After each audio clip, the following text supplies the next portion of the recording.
A group of fake electors is being held accountable for the roles they played and applied to overturn the results of the 2020 election. This week, Michigan's Attorney General filed felony charges against 16 Republicans she says acted as fake electors. The 16 individuals are accused of submitting false certificates that they hoped would have allowed them to overturn President Biden's victory in the state. Now, those 16 people stand accused of knowingly interfering with the will of the people.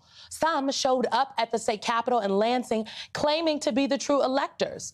Fortunately, a lone officer blocked them from entering since the real electors were already inside. These election deniers falsely claimed that Donald Trump was victorious, and their fabricated certificates were designed to fulfill their fantasy of getting the former president to remain in office.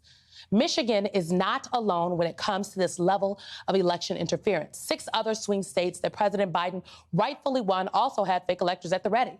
Those states include Pennsylvania, Georgia, Arizona, Wisconsin, Nevada, and New Mexico. That is 7 states that had fake electors. So this just didn't occur by happenstance. These phony slate of electors were just step 1 of Trump and his allies' overall plot to destroy American democracy as we know it. What was the second step? The pressure campaign on then Vice President Mike Pence.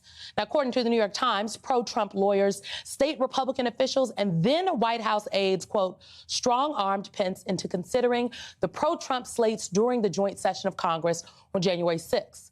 The goal was to persuade Pence to say that election was somehow flawed or in doubt. Sure.